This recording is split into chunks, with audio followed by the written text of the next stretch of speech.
before I ask this question, when I read the question, I remembered a letter a young lady wrote me. She got married and the husband was hitting her, beating her and all of that, and she couldn't have it anymore, so she had to move out of the house.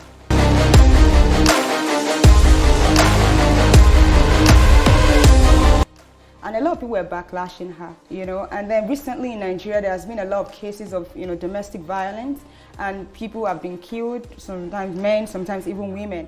Domestic violence is something that, you know, that is happening in our society. This is not this is not a new subject. This is something that has been going on for so many years, and I think that, you know, Nigerian churches, they are doing little about, you know, the issue of domestic violence in the home.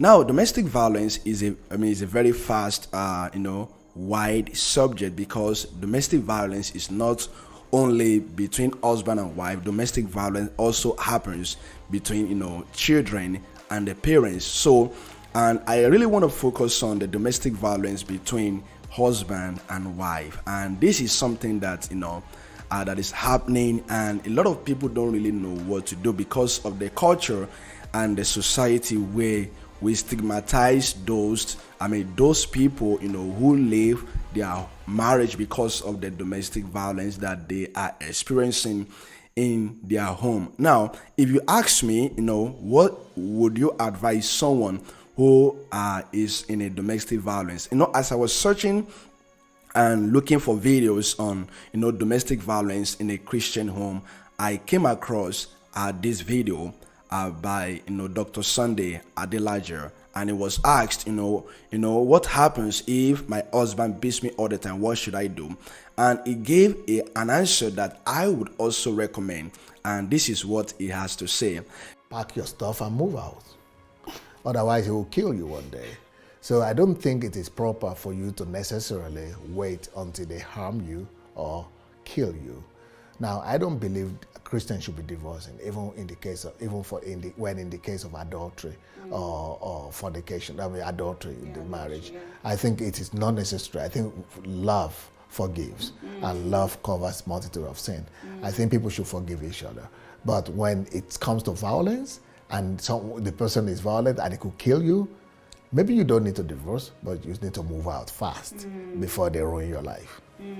So it's like separation. Okay, so now, you know, you see, I believe that a lot of churches in Nigeria today, they see domestic violence as something that should be condoned, and they do not really teach women on what to do on domestic violence, because, you know, they don't want to teach them, or they don't want to advise them against their husband. Now, I believe that no marriage is perfect, but when it comes to, you know, domestic violence between husband and wife, and husband beating the wife, and wife, you know, beating the husband, and I think that is the abuse of power, okay?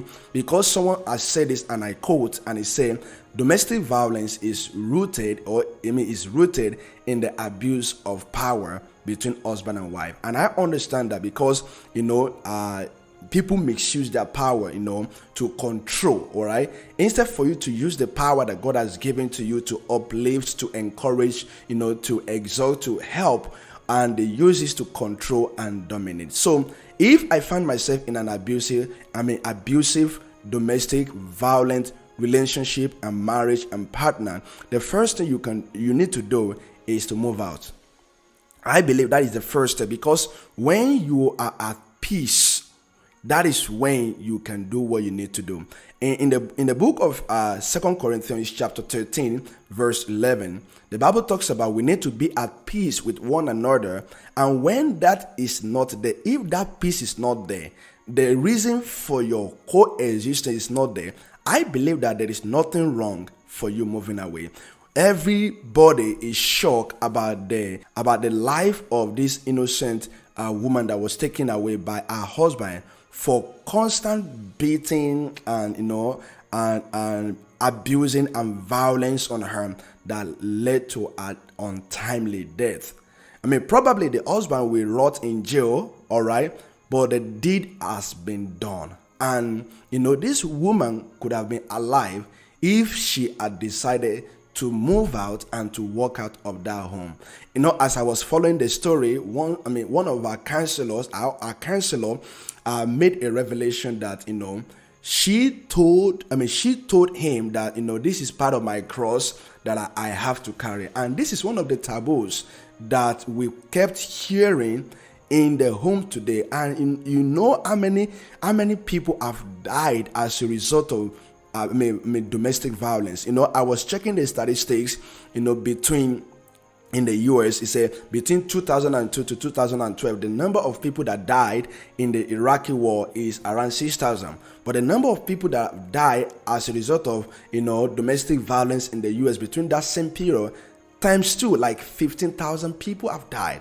We see that this is happening, and I believe that the church should be well equipped, to deal with this domestic violence in the home. And listen, if we don't deal with this will continue to happen over and over, and many lives will be taken.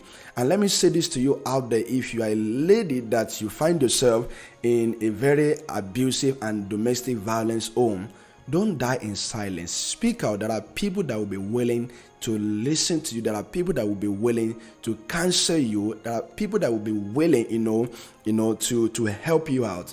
People give excuses why they don't want to leave. Say, where do you want me to start?